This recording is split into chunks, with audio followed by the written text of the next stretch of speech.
everyone! Good evening, Stuart, and people of the internets. Good evening. How are you? What's that from? Is that the... My brain says Tales from the Crypt, but I have no idea if that's what it's from. What? Good evening. Yeah, what's that from? It's from a Dracula movie. I think one of the Bela Lugosi ones. It just became the cliche for, like, vampires. Good evening. And, like, butlers, who were, like, in the shadows. Yes. Yes. And all butlers are evil because they're all British. Very low. Yeah, I was on a different... That's not great. That's not very nice. What's not very nice? Oh. Oh, wait. I'm missing the wrong call, aren't I? I realised this headphone came out, so I thought I was told you, but you weren't. You were... Well, you're wrong. So. That's so confusing. Hi, guys. We're back. And it's time for just a general hangout discussion kind of thing, talking about your favorite Star Trek characters. And why. You know? I mean, it's fair to say we have a ton of characters. I mean, a ton. I mean, how many eras do we have? How many combined universes do we have? And we've also got multiple versions of those characters. You know, we have several Sulus and several Dada, and, you know, more than a lot of people for sure. So welcome back, guys. Good to see you all. It is. We got some super chats to start, which is fantastic. Some good ones, too. Excellent. I'll read those now before he shares. How's that? Yeah. Mark Lawrence, $10. Hi, Mark.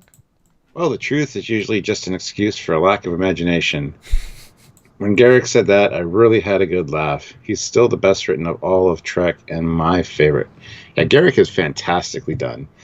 Very layered character.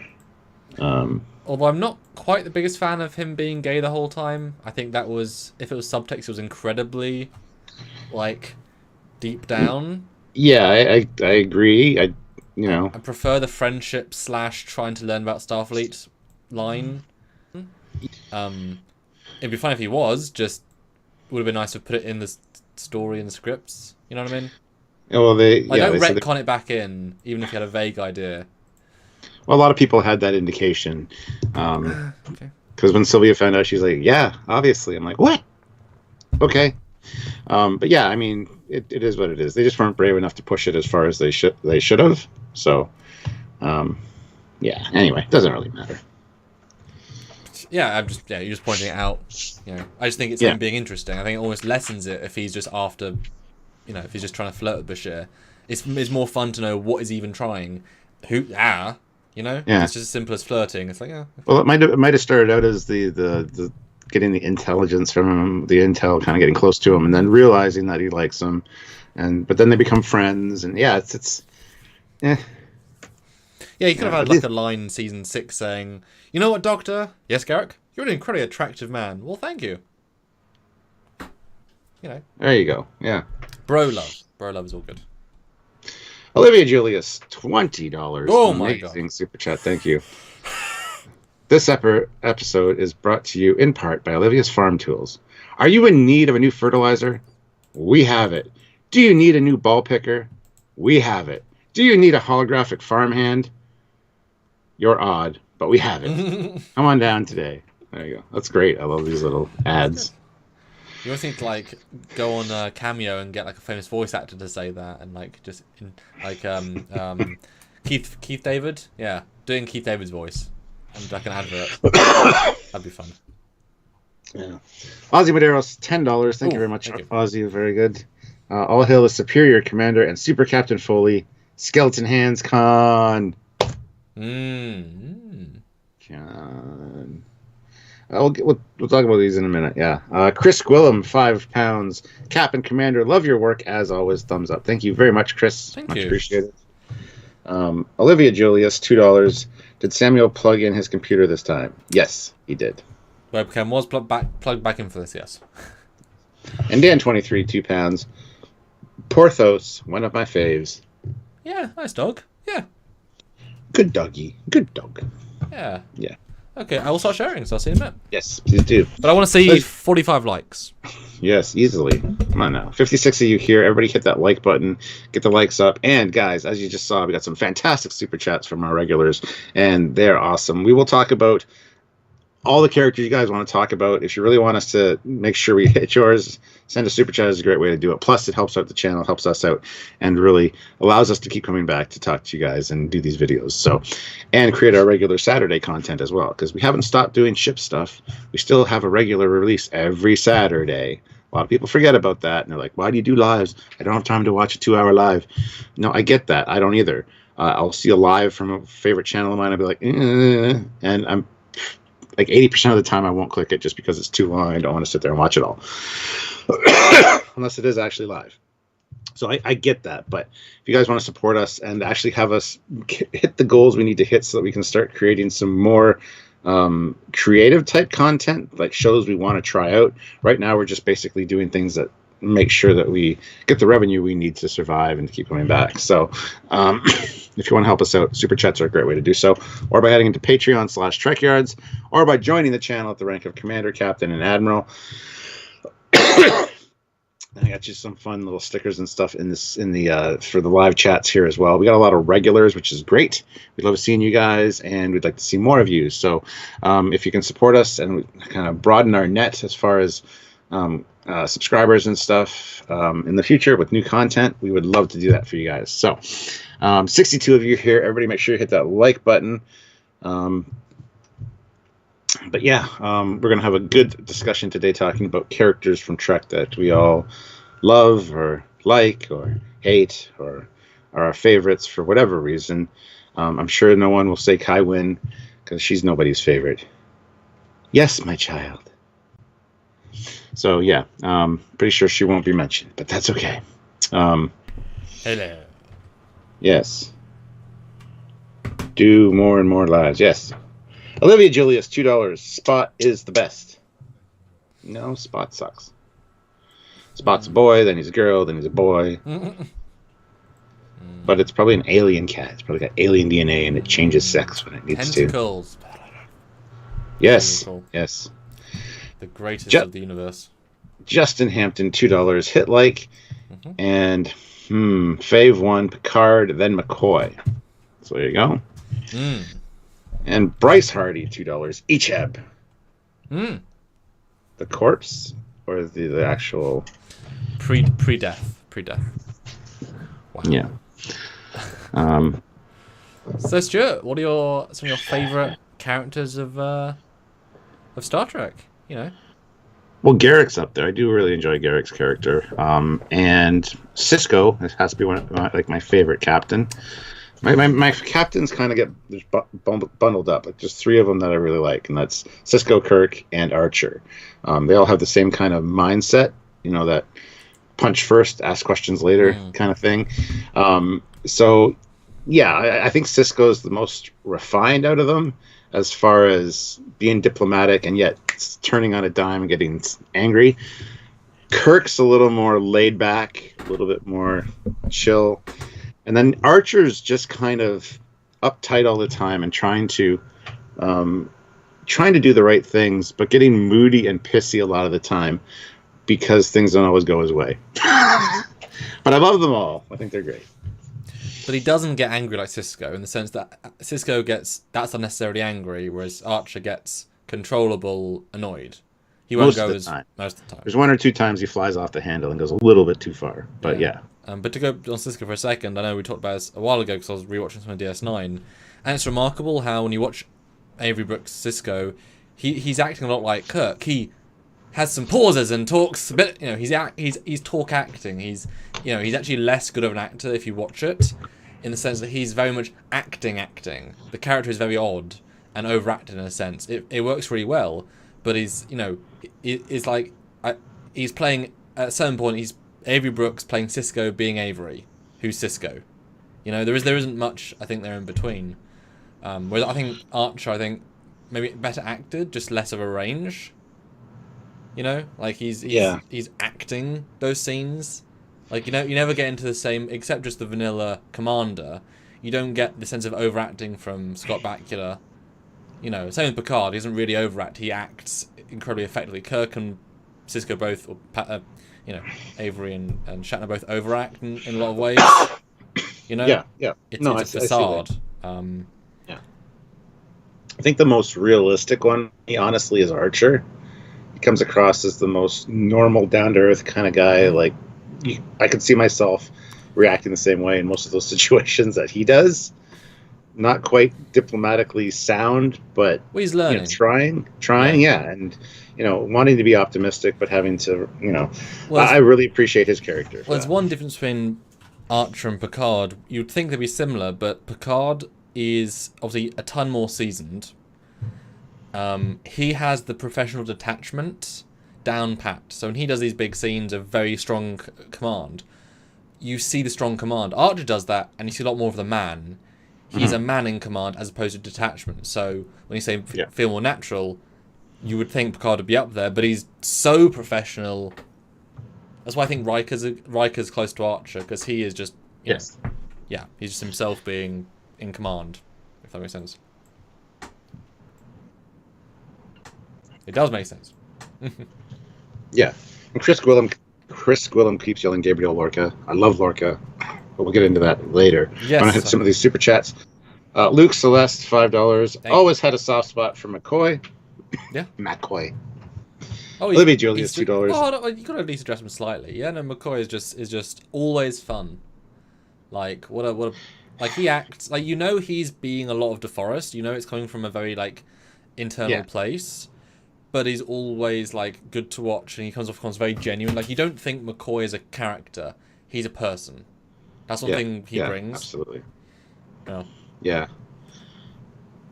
Yeah. Although sometimes he can be a little rough. He wouldn't be the doctor that I'd want out of all the doctors, I don't think. But I also could think he would go really far to help you. Like he will break more rules. Phlox would go more radical, but he would stay more within the rules probably. The Doctor EMH, everything. Gates, I think she's the best like book learner, as in Crush is the best book learned Doctor. But I don't think she'd break the rules as readily as McCoy would. Yeah.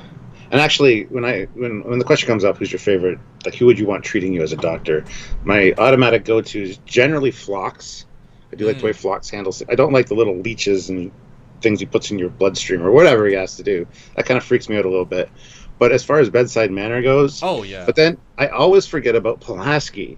As much as I don't like the character or didn't like the character, as far as a doctor goes, when you saw her doing doctoring, she was damn good at it, and she had a very good bedside manner. I'll make you my homemade chicken noodle soup and things like that. She's got that caring vibe about her. So Pulaski's definitely up there as far as the doctors as who I'd want treating me. So, but my instant reaction would be the MH. Obviously, late season EMH, but he's got all of the knowledge, so much radical expertise with Delta Quadrant, and he'd be fun to talk to because you could have like a sparring match, but like he means well.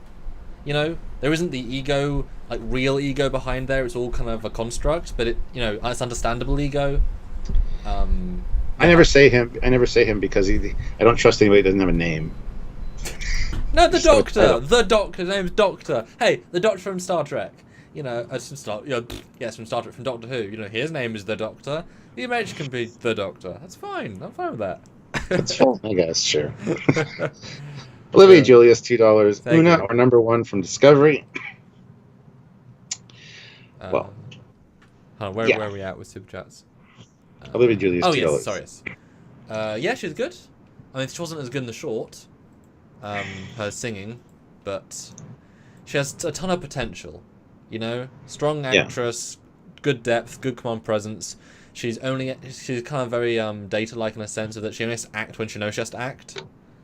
She's not going to over because she needs to, and so you get a lot of character out of it. And having seen her in other things, like in Ugly Betty, she's a transsexual billionaire, playboy. So very different. She can act. The range is there. A lot of potential there. Yeah. Captain Taurus, $69, $2. My faves are Eleanor. No shit. Colonel Kira. Colonel Kira and Garrick. Colonel Kira. Did I say Gira? Well, that seems weird to put Elnor up with those other two. Elnor's probably had maybe, an hour's worth of screen time ever, and both of those people had a lot more. And he didn't even talk for half his screen time, because he's not a talker. Really? I mean, I get in terms of look and vibe, but that's a heavy list, and to throw like a first-rank rookie newbie in, you know? Yeah. And Colonel Kira would never be on my list for favorite. Although there's a lot of growth for that character. Yes, exactly. From beginning to end, you can see the character change, and it's you appreciate that. Yes. But that being said, she's never really likable to me. So, yeah. Well, it's like, look at O'Brien, and from the start of DS9 to end of DS9, it's O'Brien. Love O'Brien. He reminds me of me. But you know what I mean? Whereas, Kira, you hate to love her, you love to hate her. But yeah, I mean, when she goes Starfleet, pretty much, by the end, like, she's so professional and good by the end, but it takes a long time to get there. So it's like she's a journey character, not a character, you know. Yeah. Very appreciative of them. Martin Devon, 2 pounds. Miles O'Brien was an early fave. Yeah, I always liked O'Brien. I can relate to him. He's Irish. He reminds me a lot of me, the things that we do. And then once he hooks up with Bashir and they become best friends, it's like Samuel and me. Yeah. I'm O'Brien. I'm the Irish guy. You know, you're taller than me, just like Bashir's taller than O'Brien. You're skinnier. Yeah. We get along like that. We kind of love to hate each other sometimes, but we're really good friends. You know. Yeah. It all links up. Yeah. Well, you're a genius. Yeah, exactly. That's actually a good. Yeah, and I can definitely see us cosplaying, going to holodeck and playing in aircrafts. Like not even. We need to cosplay as Bashir and O'Brien for a convention in the flight suits. Yes. That's what I was talking about. Yeah. But actually, I like that. Or even just like both get Voyager uniforms or First Contact. We know I have sort of one. So that'd be fun actually. Or you have to get a specific rank pip, like unlisted one. Yeah. Well, you gotta look at us and then look at Brian O'Brien and Bashir, and a lot of people have drawn those parallels, and I'm like, yeah, I can see it. And Bashir is another one that I didn't like at first. My first watch through of DS9, I didn't really like him, but now he's one of my favorite DS9 characters. I think he's a fantastic character, and again, a lot of development for that character as far as dealing with people, and you know, even the way O'Brien didn't really like him at first, and then become best friends. He's almost like Harry Kim. They both come from the same stock of being enthusiastic young officers who want to do the best. It's just he was given a lot more to do. As you know, I really don't like the genetically modified twist, because as soon as he reveals that, the actor goes from this young, fresh, happy to Kira. He becomes the most boring, pointless character. And if you look at him in his last 5 episodes, except when Ezri, like the last little bit with Ezri, he kind of gets his humanity back. But he's a walking flatbed. Who the hell cares for 2 seasons? He just completely ruins the character. But when he's being interesting and dynamic and fun, but also cheeky and charming, he's great. But then you watch some, especially in the DS9 battles when he's on the bridge and he's saying things, he's so monotone, so uninterested. It's really weird. It's such a bad choice. Yeah. But the episodes with the augments are fun, though. Those are fun episodes. Yes. So give them all credit for that. Yeah. Olivia Julius, $2. Saru. Saru is probably one of the best parts. Well, was one of the best parts of Discovery for the first season 1, and then they forgot about his character, and you didn't get any screen time. Well, they've reset his I do character. like Saru.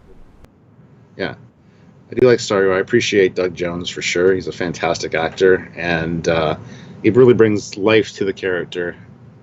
Saru's great. I just wish they'd give him more to do, and I hope season 3 kind of rectifies that, because he should be the captain. And hopefully he is, but we'll see. I'm looking forward to that. Saru's great because of Doug Jones and the makeup, not because of the character or the writing. That's the thing. Because if you look at season 1, he was introduced, he can sense death, never played a part, it was undone in season 2 when they undo his ganglia, then he becomes a completely different character in season 2.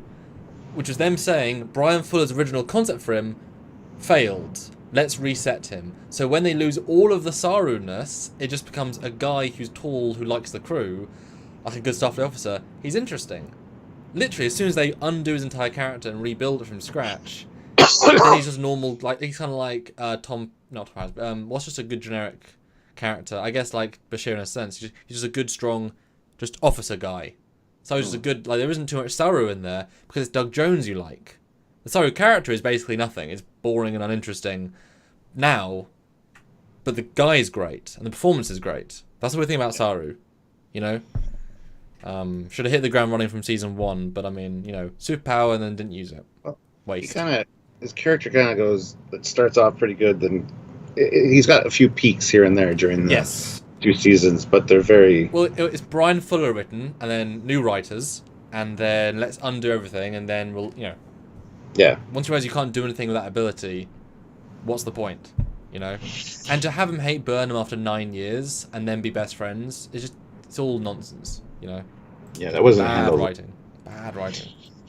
Jeff Jacobs, 254, 54 and under 15. Great crew. See you at 100. Hashtag Mere Spock. I mean, Mere Spock's awesome. Yeah. Both of them. Because did we see Mirror Spock in Discovery? No. So I'm thinking that. Yeah, Mirror Spock's not much different from regular Spock, so that's the joke. Yeah. I mean that's the point. Yeah. Justin Hampton, $2, 54 hit, 100 make Blue Jay pay. Yeah. Scotty, best engineer.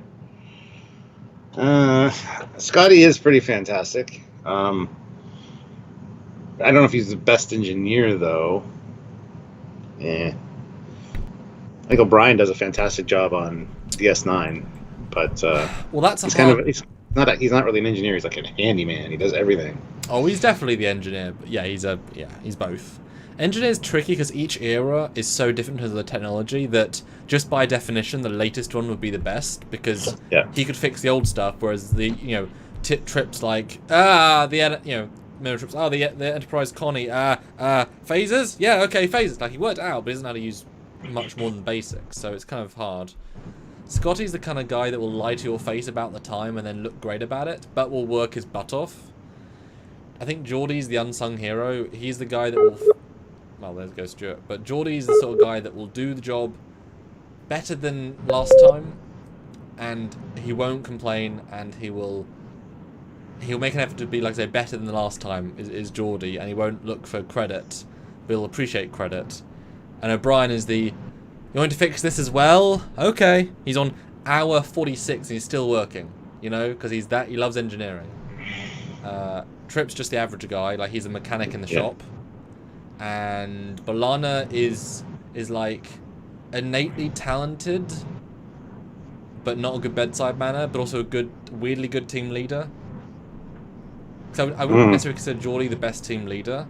It's really always him fixing things. Whereas I would associate B'Elanna more with using her team, because she's less innately, she's less good, but she's better at team management. Do you know what I mean? Yeah, I can see what you're saying. You didn't talk about the Discovery engineer. It's because there's someone. I really had to think, but I was very critical. You're lying. There's nothing there. That's funny. Well done. I mean, Stamets is the closest you get, but yeah, he's not the chief engineer, so... He can't engineer anything. He's a botanist. That's okay. He's a micro... No, he specializes in mushrooms, man. He's not a botanist. I like Stamets. Shut the fuck up. Jarzia, $2. Stuart really does not hate Samuel anymore. Hey, that's true. At least this moment. I mean, tomorrow might be different. It varies radically. It does, but we always make up at the end. So Well, we know this is bigger than us, and also we both don't want conflict and don't care about conflict either.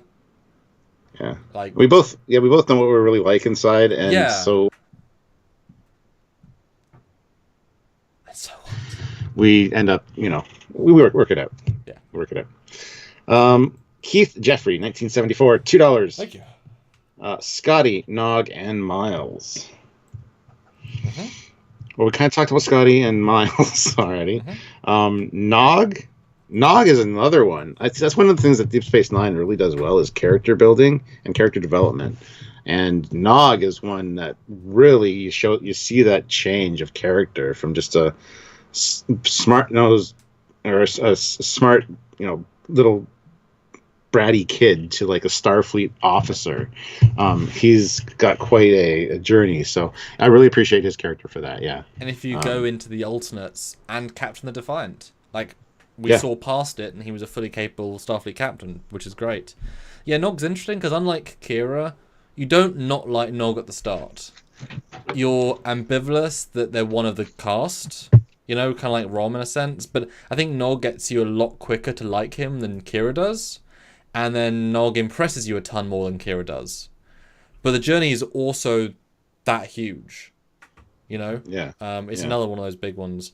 And I mean, considering we've met Aaron and the level of makeup and the level of personality they bring to the role, I mean, it was the actor and the makeup that made that. It was and the script, but I mean, it was they put quality in, they're perfect casting. How many characters just aren't interesting and they get dropped? But Star Trek's always been very lucky with their cast / talented. Yeah. Like, for the most part, all the cast of every show is damn well cast, and when given stuff, can always rise to it. There's very few times you think, that person just didn't do well there. Yeah. No, I totally agree with that. That being said, original Janeway. Yeah. Yes, what were they thinking? Wow. Right along. Oh, wow. Yeah. Voice of Geekdom, 2 pounds. Good name. Probably not my favorite, but a good wild card is Nog. Yeah, let's talk about him. Actually, going back to what you said, what were they thinking with casting her? They wanted an older woman. She was much older than Janeway, and her name was actually Nicole Janeway, not Catherine Janeway, the original Janeway. So they wanted somebody older, more mature, and she had the gray hair. The problem is she had a French accent. Not that much gray hair though. She wasn't like a full gray. No, she was a lot older than Janeway that we got. So, just saying that they wanted somebody that was a little bit older for that role, and then they, Anyway, but it's weird. Like, what was that person going to bring to the role? Like, having an old lady be the captain who's less dynamic, less interesting. Like, Patrick Stewart wasn't young, but he wasn't old. He felt older than he was, which allowed him to do the range. But hiring a genuine, who feels older, all you're losing is everything. I still maintain Kate Mulgrew was great. I mean, I beyond the voice, but I mean, okay, so what? You know what I mean? It's like you can just picture an autobiography or whatever on her. That's what it's called, Beyond the Voice. That's good. Martin Jorgensen, 45 krona. Garrick, just plain and simple Garrick. Amazingly written and acted. And Jadzia Dax, I had a major crush on her. Yeah, and everyone. And Garrick's the sort of person that when they did the special features or the promos for the documentary they did, seeing the actor come back in and play not Garrick, but he was like a spy in the scenes. Like he can go right back into it, and that's the sort of character actor who, yes, he's white haired and looking older, but they could bring Garrick back like that. I mean, if they don't bring Garrick back when they can, you know what I mean? That would be a true. Because he can still do it. Like he's done it. We'll go right back into it because it's intellectual. It's a. Yeah, he'd be great to see in Picard for him to turn up. So natural. I mean, beyond natural. And then you get that, 7 of 9 meets Garrick. What a great double act of duplicity. I mean, it writes itself. I mean, you think what characters are really interesting in the behind-the-scenes schemes. And, yeah, Garrick has connections with the Cardassian Order. 7 is Ferris Rangers. The Raffi is Federation. I could see Garrick seeing right through Girardi. Being like, oh, there's more to you than meets the eye. I know murderer. I know another killer one. Yeah. Yeah. And I know you're going to fail too, because you haven't got it in you. Yeah. And Jadzia Dax. Yeah, Jadzia Dax is amazing. I do as much as I hate that she wasn't there for the last season. It was just one season. In a way, I appreciate that because it gave them a lot of good writing opportunities when they brought in Ezri. Yes, absolutely. And definitely shuffled the cards as far as characters go and their motivations, and Worf dealing with it. And it was a fantastic. I just wish we had a little bit more of it instead of just one season. Would have been good. But yeah, it's kind of a mixed bag as far as her, dying in season 6. But yeah, it is what it is. But I enjoyed Ezri, so. Yeah, I mean, Jadzia, I think Jadzia is a character that you really only appreciate. Also, the actress's name, I'm trying to remember. For who? For Jadzia. Terry Farrell, yeah? Yeah, Terry Farrell, yeah. I think when you re-watch DS9, after not watching it for a while, you appreciate how great she was in it, how much she added. The character could be very simple, but she's giving everything she has in every scene, and right from the first episode, she's probably the most interesting character from the first episode, in terms of damn, you're interesting, good performance, you get it, That's what I remember from rewatching. She always brings some really good game. And she can talk technobabble, she can talk seductively, she can talk hell of a range. But I like Ezri, and it's a good bit of drama, and it definitely makes the last season even more And I like the fact that Bashir ends up with that finishes an arc that was set up in episode 1. It makes sense, and yet Worf still gets his time as well to shine. So there's a nice but Judd's a hell of a capable woman. Yeah. Martin Devon, 2 pounds. Wesley Crusher, oh my god, I'm drunk. Well, okay, we are rewatching TNG. What's your takeaway now, having been over halfway through his tenure as Crusher? I wish that he would have stuck around, honestly. It's a shame that they shuffled him off the way they did, just based on fan reaction. So I think there was a lot of potential there. And he's not quite as annoying as I remembered. But yeah, they needed to have him stick around, or at least even him coming back in Picard would be fine. No, yeah. So yeah, I wish he was stuck around. What it should have been though, it should have been straight to Wesley's, and he just became an ensign. He's his mum got him the job on the Enterprise, and he feels worried that God, just because of her, he's literally right out of the academy. So he gets to be a full seasoned officer, but with no experience of any kind. I'd say he got the job because of his marks and his talent, and he's afraid that that's what I meant. That's what I meant. Yeah. And then if you're going to go even more drama, you'd have the question of is Picard his dad later on in the season, but you have him right as an officer to ignore all that childish crap because it added nothing. You watch season 1, you're like, he's okay sometimes and bad sometimes, but in season 2 and season 3, they keep basically ignoring him. And if he's in it, he's just being the Harry Kim, but even less so. Set course warp 3. And then, right, thanks, Will. Is that it? Yep, that's it for this week. It's okay, great. That's the problem with his character. He ping-ponged. He was either a yes man, a helmsman, or he was solving the problem of the day. It's both ends of the spectrum. There was no good in between. Because they didn't know what to do with him. What do you do? He's not done the thing in season 3. He was decent last episode where he's just talking to Geordi, but that's just having a chat. They needed to explore, honestly, him dating somebody, him seeing the lower decks. He should have been our perspective character to the lower decks. Meet the Lorenzens, be in 10 forward, have a sense of the crew. That's how that should have been. They didn't know what to do with him. And as Will, I would have been quite sad because there's just nothing to do. But yeah, bring him back in Picard. Have him be a lieutenant commander or something. Captain. Have him be a captain. Cuban writer. Yeah. Hey, hi man. Cuban writer, $20. Thank you very much. Thank you. Martog was my favorite Klingon who wasn't a main character. He had depth. He suffered PTSD, showed fear, was pretty relatable in ways, but overall honorable and commendable. Best Klingon without being best warrior. Martog was awesome. Not only the character, but the actor, Hertzler. Is that his name? Yeah. Yep. Just a fantastic. His presence is so. You can't ignore it on set. He's he's there, and I don't know what to say about him. He's just fantastic. The way he brought that character to life is just awesome. Well, he's got a unique balance. We had Michael Dorn's Worf, who is Klingon, basically in a half-human shell. He has more Klingon than most Klingons because he tries very hard. Yes, remember we've talked about that. But softer than most Klingons. So you never really like. That's why Kern's fun, because Kern is the more like you see a real Klingon. Martok is probably the best Klingon, at least in my eyes, because he is a full Klingon.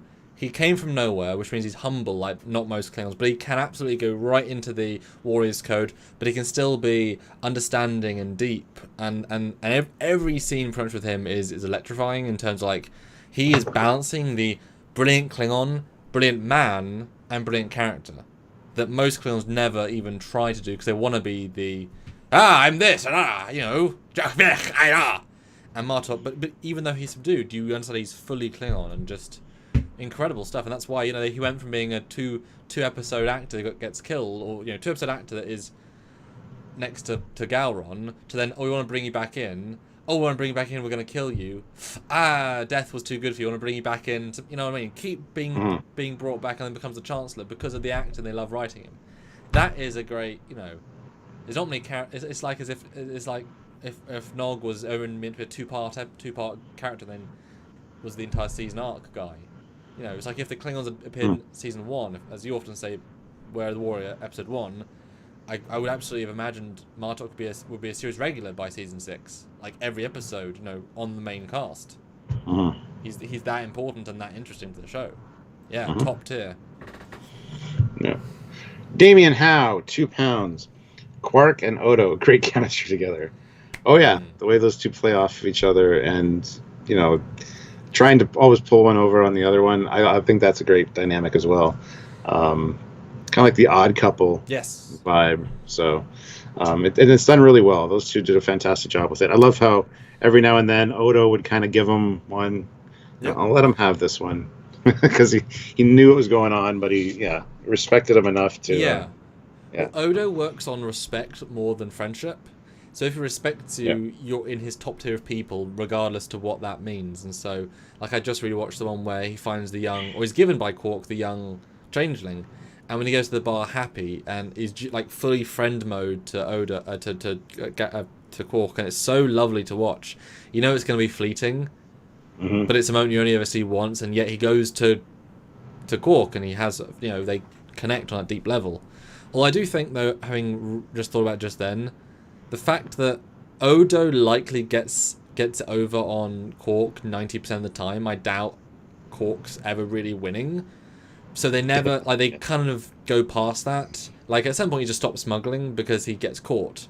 Yeah. Every time. So, you know what I mean? It's not, like, that dynamic was less and lessened. It's more just two guys chatting, because he never gets over him. So they stop telling those stories. Yeah. Yeah. Yeah. Dimas Alves, $10. Hey guys, my favorite has always been Worf. He'll protect his captain and face anyone who challenges his captain. Plus, he has the best one-liners. By the way, I use Trekyards promo code to buy the Raven. Yeah. Awesome. Good stuff. It's a good miniature. Good to hear. Yeah, Worf, man. Yeah. I mean, the most seasons of any actor in Trek. Yes, and one of the most fleshed out characters of all of Trek, for sure. So much to say about Worf. Damn. Well, I don't know. And considering when he started TNG, he was supposed to be a background character. Gene Roddenberry didn't want to focus on him. He didn't want to explore the Klingons anymore. He wanted to do new things. But yeah, that it proved to be an amazing. The only thing I don't like about Worf is him being a father, because that really was not treated well. Sure, Alexander got shuffled off to his step-parents and then onto the ship for a while, and then who knows where. And then he shows up again in DS9 as serving on one of the Klingon ships. And it's just, Worf being an absentee father makes sense for the character, but at the same time is a little bit awful. Well, it's not really an honorable thing, right? You're encouraged to forget him as soon as he leaves the screen, even though, if you think about it, he absolutely was that's a real character flaw. He lets his kid down at every step. He's never a good father, pretty much. He never supports him. He never... I mean, yeah, terrible father, you know. Yeah. I guess, so it's the one thing. It's one thing I have to complain about Worf is the whole father aspect, but it was an ill thought out story idea, because if they're gonna do it, and they didn't do it. It's like basically he's like Wesley, you know. When used, he's used too much, and when not used, he'd never talked about. But yeah, that's a pretty good point. But Worf's interesting because he's really is a background character in a sense for a lot of the, like, up until season 3. He's a kind of actor that stands there, and then the spotlight turns on him for a line, then he says it, and you're like, damn! You know, or a little scene. Unless the whole episode's about him. But he knocks them out of the park. Like, he nails them. So he's kind of like at least for the early bits, he's kind of like a Sulu or a Chekhov. He's more of a Sulu and a Uhura. When it cuts to them, they do really well. And then DS9, he's given, obviously, as with everyone else, fully fleshed out everything. Yeah, he has some good lines. He's got some good stuff to do. Absolutely. Captain Nucleon, £5. Still a good name. I think I will stick to the Freak. Hashtag Enterprise. Night Crew, LOL. Nah, I did like Data, and watching him grow from season 1 to season 7 was great. Yeah, Data is another fantastically done character. Brent Spiner does a fantastic job with that. Did he really grow that much? I mean, you say that, but my instant gut was we didn't change. He's probably the most stay the same character, or at least in a sense. The moments where he should have grown, they just reset him. Unfortunately, a lot of times, Lau being one of those instances. Never mentioned again. Well, mentioned one more time again. And even like we've mentioned Lau before with hero worship, where the kid kind of gravitates toward Data. And there should have been a mention of Lau in that episode, and there just wasn't, because he was a father for a little while. And I don't know. I think they deliberately reset a lot of things with Data, especially with the emotion chip. It was like... Yeah, he wasn't treated as well as he could have been, I don't think. But he is one of the best characters in all of Trek, just because of the portrayal by Brent. So. Well, that's what I mean. It's just kind of like Worf as well. He's given so much good to do, but he relies on being so the same. If in season 1 he was, as we saw by season 7, he had, you know, tan skin, contact lenses. I mean, real eyes, but I mean for the character, contact lenses. Could use contractions, could sway and walk. You'd be thinking, well, it's not Data anymore. So his very being is about staying the same, or at least close enough. It's only the moments where the narrative brings him, you know, able to kill Farjo or whatever. You're like, okay, he's growing, but it's more like an Isaac, where it's incorporated into his basic being. He's still him. I don't think he'll ever want to not use use contractions all the time, because that's not who he is. Like, even in All Good Things, he's still Data, but with a bit more free flow dialogue. He's still Data. Mm-hmm. Like, so yeah, even if you go those extra 15 years, I mean, he hasn't changed that much, which is okay. You know, he's subtle changes and seeing new things and you know, dealing with the world differently. It's more how he analyzes everything rather than how he acts is different. Mm-hmm. Yeah. Yeah. Jarzia, $5. Samuel just perfectly summed up why Martog is my favorite Klingon, including Worf. And I freaking love Worf. He's a top 5 Trek character for me. Yeah. Oh, yeah, for sure. No, I always appreciate having met J.G. Hertzler a couple of times and worked with him. I actually filmed him as Martok. I mean, not in makeup, but playing Martok. And I've got a little short with that. I have to do some stuff with. Like, he is such fun to just be with, let alone work with a little bit. Yeah, that'd be a good little short when that comes out. It's so stupid. It's good. It's good stupid. Zoraxis. Oh, sir, $5. I always felt like Data had a bunch of character growth, but events that would let him use what he'd learned didn't really pop up until the TNG movies. Yeah. Yeah, I can see that, but I don't know. I kind of like the idea that Data could have like evolved over the course of the 7 seasons and actually, yeah, changed the tone of his skin, changed his appearance, made himself at least appear more human, because that was his end goal, was to be more human. I think one of the first things to do that would be an appearance. So even just kind of like a growth over 7 seasons to more that, and yeah, using contractions would be great.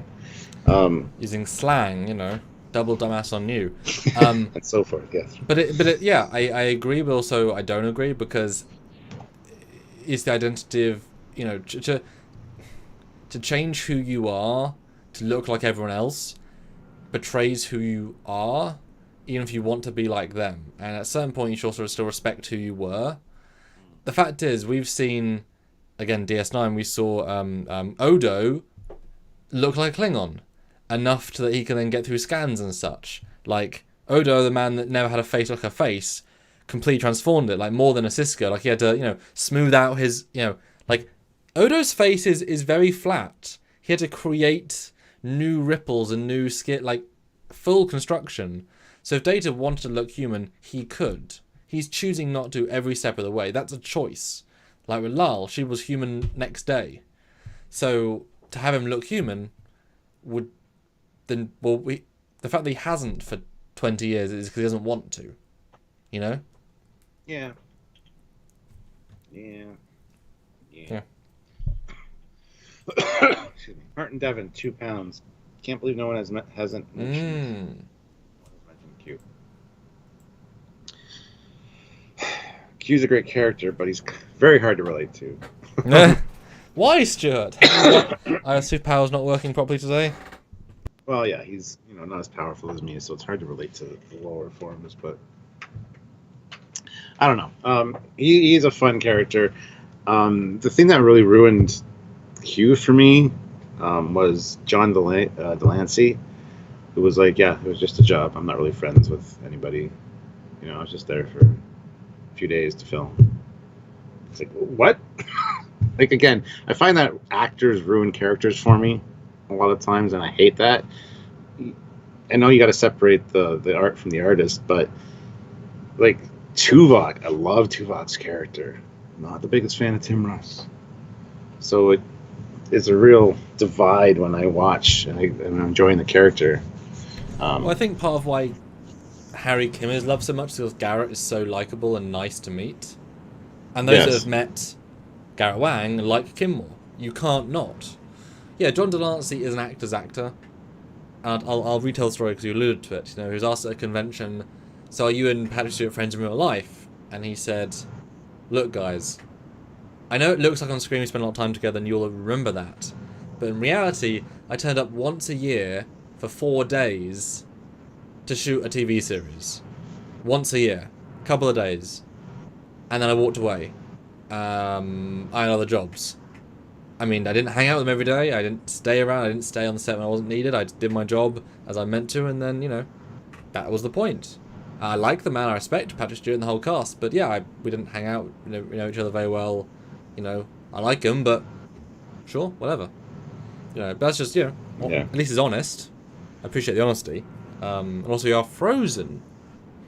A very thoughtful expression. Yeah. But the Q character is definitely really fun, and I think in terms of playing an almighty being, he nailed it out of the park.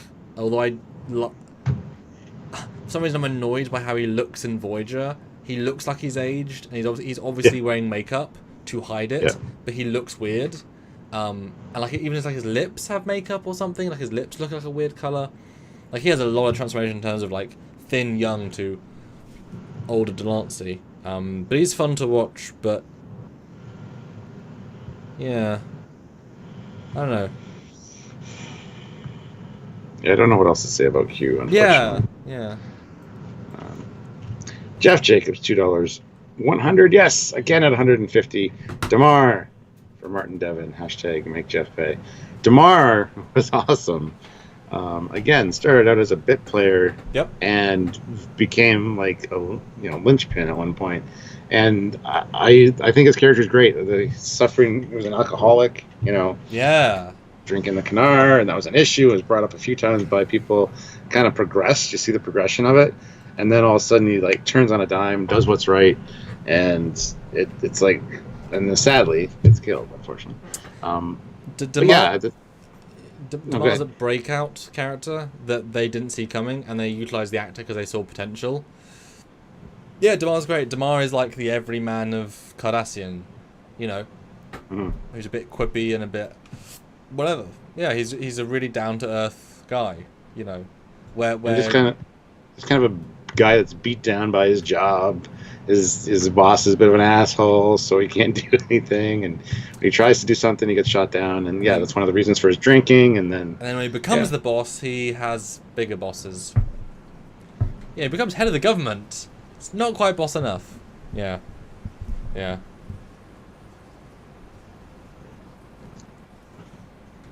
a quick side comment, Turing3434 asks, why is Neelix his favourite character? That was a deliberate choice to be fun for the thumbnail. Because I wanted to have a very varied set of characters. Obviously Kirk and something. And I thought that'd be a fun one to put in because it would create discussion. You know, it'd be boring if it was just Picard, Kirk, Spock, and Cisco. It's like, but this is, I think it's a Burnham. You should have put Burnham in there. Well, no, I can only go so far. I can only strain credibility so far. And I think Neelix is interesting. Like, in terms of acting, he acts the hell out of that character. He's interesting, he's different, he's varied. I like Neelix. I would love to hang out with Neelix. He's fun. He's always trying to make things happy and make people smile, and I don't find him annoying at all. He can be annoying, but he's not annoying by default, if that makes sense. But everyone can. Even Data can be annoying. And I'll tell you, I'll remind you a little fun story. When I went to a convention in England, I went to Birmingham. It was my anniversary weekend. I went with Marie and we went to the convention because it was kind of like a two birds with one stone. And Ethan was pretty much the only actor, and I got some signs by him. And I'd worked on Renegades, so I had a little chat with him. It wasn't that busy. I think I knew his handler, and he had moved to England for a few months to do a play, so he was no jet lag, fully on ball, and that does make a big difference. And we chatted for actually quite a while, more time than you meant to, as it were. He signed the stuff, I paid him the money, and then he saw there was more in the pile because I would get bonus ones. He was like, what about these? It's like, oh, well, I've only done, and he signed all the 5 for free, and the lady was like, he's like, no, this is fun, I want to do it. And then he started signing them like weirdly to make them like more unique, and so part of the prints we have is, so I have like 5 free because he wanted to, and that is like rare. I've got a lot of signs from a lot of people. He's like, yeah, you know what, yeah, here you go. And then I wanted to get a picture, but my phone killed the picture, so I went back and was like, hey, can I get another picture of you signing? He was like, oh, hey, man. And then he had a different conversation with me because he remembered a thing about Renegades and Marin to Marin and Circuit, and a whole separate conversation. And it was like, and Marie was like standing behind, like, she didn't want to say hi, she doesn't know Star Trek, and she's like, you were ages. I'm like, I know, what, he was great. And it really good. And I don't know if you watched the Voyager reunion cast video thing. I did. Yeah, they all said Ethan was the funnest guy on set. Like, and yet when he was there, better. He's against the white wall, and he's like, hi, guys. Didn't say much in that, yeah. No, he didn't. But yeah, you know. So yeah, he said more than Chakotay though. So, yeah, which is sad. That's a character that was kind of wasted. But anyway, 140 of you watching, guys, which is fantastic. Really happy to see you. Hopefully, we keep you entertained in this either late evening, late afternoon. Are you not entertained? Well, you tell us. We've only got 100. Well, no dislikes today, Stuart. So by that ratio, they are more entertained. We only get 1 or 2 dislikes. But 111 likes. I want to see 130. Should be doable with 142 of you. What do you think, Stuart? Is 130 that like button? Is that too much to ask for? I think they can do it. I think they can do it today. Usually I doubt you guys. Yeah. But you always come through. It is free, so this is a there's no effort involved. Well, I mean, you use the mouse and you go boop, click. Or your phone, you just close the live chat, click like, and then open the live chat again. You have to go, So there's a little bit of effort, but you are capable of doing it. But we did get 1 dislike, Stuart, so I apparently I teased someone into remembering. It's fine. Jarzia, $5. Thank you. Back then, writers understood that looks are the most shallow aspect of personhood. Data wanted to be human, not just look like that. No, I didn't mean just the looks. I meant evolving as well, like trying to, like maybe his program evolved to the point where he could use contractions just naturally, things like that. Small little program tweaks along the way. Think of Bicentennial Man. Part of the process was to get human skin, get human organs. He wanted to be as close as possible to point he actually got, registered as a human. It would make sense if Data wanted to, just as simple as motion chip, get skin, feeling on skin. Now I can appreciate the sense of a rose. Like, easy jump. You know? Yeah, no, I agree. Zaraxis, $10. Ooh, wow, thank you. Personally, one of my favorite characters is Garrick. He had some amazing development over the course of nearly all of DS9.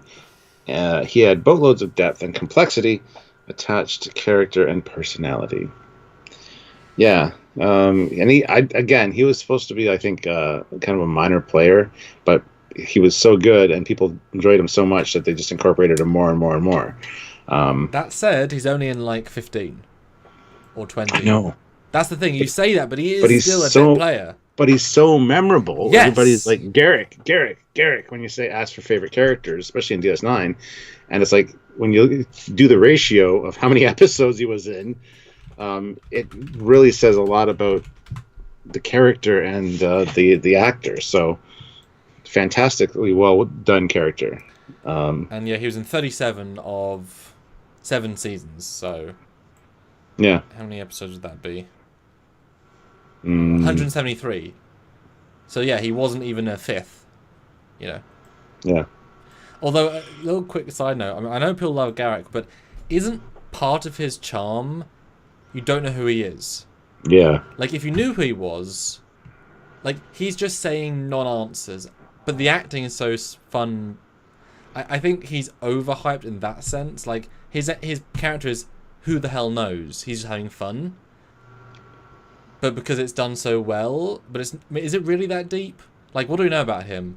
He was Obsidian Order. His dad's the Obsidian Order guy. He tortured people. He got exiled for some reason. He's not that deep. And he's claustrophobic. Yeah. Did he have a wife and kids? No. Like, he's not that deep, really. If you break him down, he's actually really simple. He's one of the most simple characters. Even Descartes has more. Like, at least Descartes has this whole thing with the Bajorans. And he doesn't even change much in the series. If you look at how he's still a tailor, he's still a sort of spy. Like, he's actually very simple and plain. He's just done so well. But the way all that's revealed so slowly, and even when something's revealed, immediately something happens where you question it. Yeah. Yeah. So you're not even sure that you just learned the truth about him at all, which makes it like... But isn't he more the tease character? That you love him because you don't know, rather than you love him because of what he is? Because you don't know what he is. He isn't very much. It's what isn't he? Yeah. It's interesting. Let's see. Dan 20. Where'd you go? There you go. £2. All characters played by Majel Barrett. So the computer, number 1, Christine Chappell. A bunch of voices on the animated series. Majel? No, there. Loxana. Sorry, Loxana. Yeah. Well, I think Loxana gets worse and worse.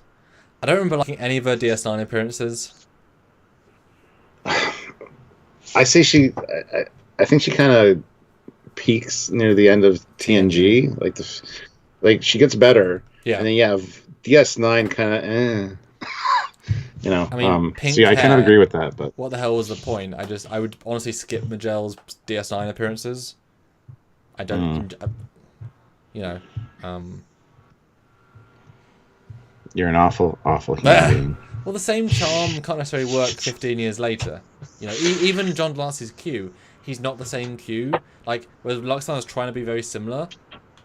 Whereas that Delancey, he plays off the other Q, and Q son, and Q wife. Like, it's all with other people, very interestingly. He's never just himself anymore. He's always part of a multi-act ensemble, which I think why he grew a lot, because he was able to use that. Whereas Loxana is just trying...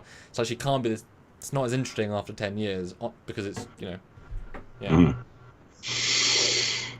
Cuban Writer, $15. That was amazing. Thank you. Thanks. In the Voyager pilot, I thought Neelix was a clever con man who manipulated the Voyager crew into rescuing his girlfriend, a standout. Then they made him very bland and abandoned his edgier side. Yeah, that's a great synopsis of the character, I guess. That being said, I can see why people say he's annoying, because sometimes he is annoying deliberately. to certain characters, but I love his upbeat attitude, and I don't have a problem with Neelix, unfortunately. So I can't jump on the hate train, guys. Sorry. I mean, I like that analysis a lot, but a big part of who Neelix was that he didn't have a good life. He fought in the military, he saw some really bad shit. No one in the Delta Quadrant really, for the most part, has a decent life. It's quite a low-end, chaotic part of the galaxy. As soon as he found Voyager, he got stability, friends, freedom, care, good, comfortable bed. He was able to be his best self, and his best self is caring for other people, be like Guinan in terms of advice, wanting to interact with the crew, make the crew feel better, learn to cook better, all these things of just improving himself. Like, he is the best himself by the end. To the point he becomes a adopted father, or father of he becomes, and then becomes leader of a Galaxian colony of a race he thought was dead. That's a great little bit of arc, just to be the best he can be.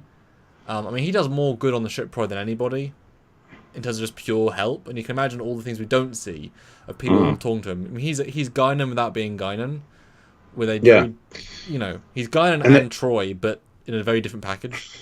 And they tried to give him the Odo and Quark dynamic with Tuvok, and I like it enough.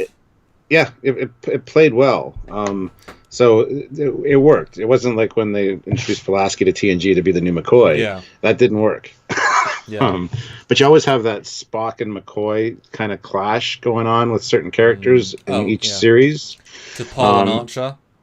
Just yeah. Those two heroes. Yeah. Saru and Burnham. Yeah, exactly. Stamets and Burnham. And everyone in Burnham. Lorca and Burnham. So, yeah. I don't think Neelix is too bad, so. Jarzy puts in $2. Real talk. Who didn't choke up at Neelix's farewell? I didn't. Well, yeah, but it's good though. It's good, but I didn't choke up. I mean, I also love the balls to have a character leave, but also not really, because it's the end of the season, so everyone's leaving. I love that. I love that idea.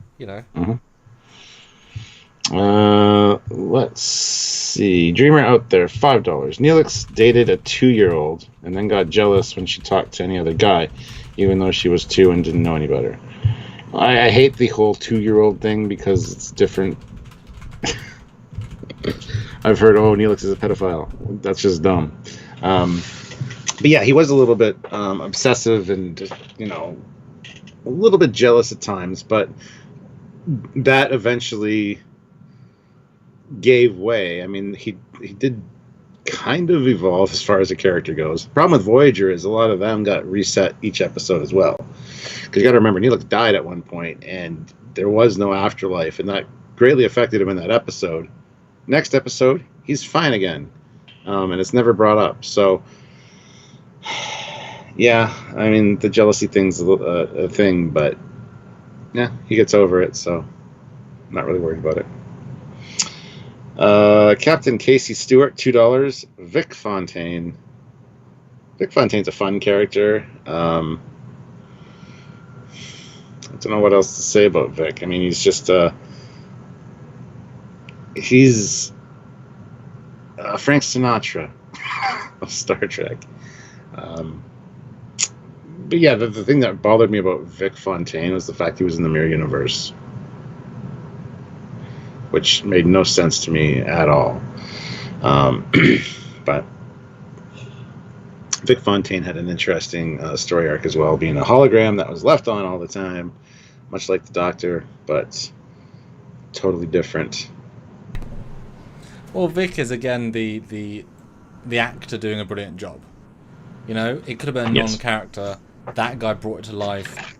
They probably gave Vic too much time, in the grand scheme. You start to realize when you watch the DS9 how little stuff happens. They just keep kind of people talking, then, you know what I mean? Like, how can you have 12 characters all be given scenes in an episode? Oh, because nothing happened. Which is fine, but like, you didn't need to have necessarily all stuff. And while Vic is great, like, would it be nice to have more stories as well? But I think they kind of like built up their own minds. It's character only. character and overriding arc. We don't need sub stories. We don't need really good single episodes. Doesn't matter. Just keep everyone's stuff going. So they pack these episodes full of people talking and character development. But it's like, yeah, but there's nothing else, and you just get lost in this sea of characters. Yeah. But we want stories. But that said, him with Nog is perfect. It's just the actor. Like, the actor's perfect. Yeah. And bloody hell, he's aged phenomenally. Mm-hmm. I mean, didn't meet him, but I saw him at a con pitch like last year. And he's like, oh my god, you look the same. And you did not look young then. How do you still look the same? Not old now, or not old then? Crazy. Yeah. Paul Graham, friend of mine, puts in $5. Thank you very much, Paul. He didn't leave a message, but I'll read his other comment in the chat. He said, anything by Susie Plaxton, but especially Kalar. Yeah, Susie Plaxton is amazing. We've talked about her before. Yeah, I love Susie Plaxton. And even I prefer her doctor when she was a Vulcan doctor. Can't remember the doctor's name now. Anyway. I liked her as that, and then of course the female Q. Yeah, she hits it out of the park every time. But that's Susie Plaxton being Susie Plaxton, it's sexy. So good call, Paul. DX2069, $2. My favorite was Jadzia Dax. So much depth. Yeah, well, we've already talked about her. But yeah, absolutely, she brought a lot to the show, and like I said, it was a shame she wasn't around for the last season. But the Ezri storyline did work. It actually provided a lot of drama and a lot of good character moments and just writing opportunities. So Eugene, 350 rubles. Elam Garrick, so memorable, even though he appears in less than 20% of DS9. Yep, talked about Garrick quite a bit as well. Thank you, Eugene. Matthew K, $5. Damar sounds like he'd like some Bruce Springsteen with your description. A working man's man, eventually. Yeah. Well, he was second in command, but he was never really listened to, and he had a boss who was insane and kept shooting him down. That's one of the reasons he started drinking, and his life kind of spiraled downhill. And it's a great character. And Damar, until the last season, you don't really think that he's going to be anybody as far as a character goes, just like a yes man, and then they really hit it out of the park with that last season. So and he was like the savior of Cardassia. So yeah, it was great. Matthew K, $5. Damar sounds like I just read that one. Sorry. Nicholas Davis, $10. My favorite characters: LaForge, Foley, Cockings, and Porthos. Well, we're on the list with a dog. But also, you. That's okay. And it's funny. I know with LeVar, you had a bad experience, and we had a good experience together. I had two bad experiences with him, and then we had the good experience with him when we were together in Birmingham, and that totally changed my view on him. So yeah, because the Birmingham was more important because he's also in a bad way, vocally, and yet put the effort in. That tells you that he obviously was not in a good place the other two times, like time of day or whatever. But well, the first one, it was time of day, grumpy mood. The second time was he wanted to talk to somebody else, and it was kind of probably in a hurry. So yeah, each one is understandable, but yeah. Yeah, but I've always liked him so much, and like we said to him, he was brilliant from day one, and just there's so few actors that can give technobabble, also through slits that you can barely see. You know what I mean? With so much physical and verbal confidence, that's not easy, and he pulls it off effortlessly, and you see why he was moved to engineering. And the fact that they made him, because unfortunately with Orville, they made Lamar much less interesting. Like they don't find enough to do with him because he's now down there. Okay, so what?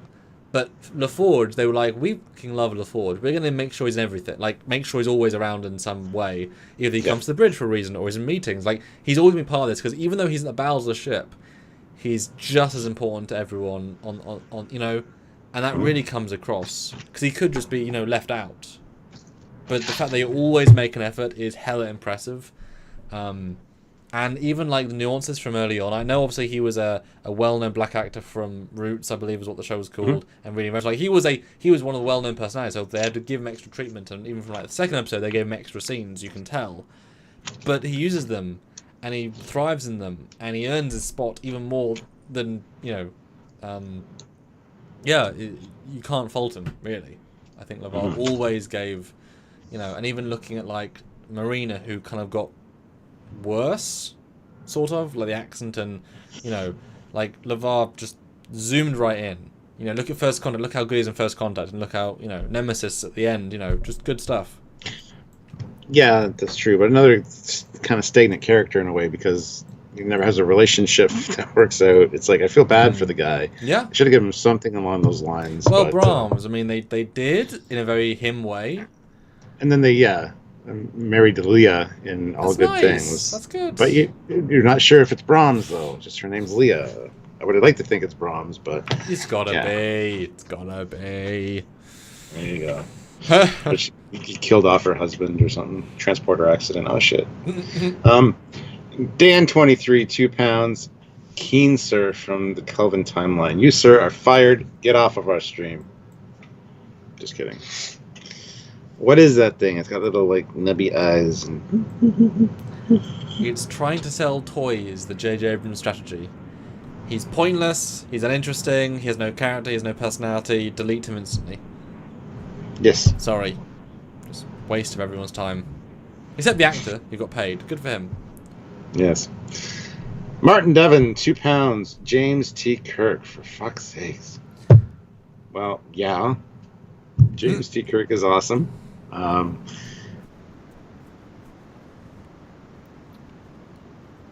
As much as I say that Sisko is like my favorite captain, I gotta say that Kirk is my favorite all-time Star Trek character, just because it's Kirk. I grew up watching Kirk. He's like the very definition of what a man should be. He's a man's man. I think Kirk's fantastic.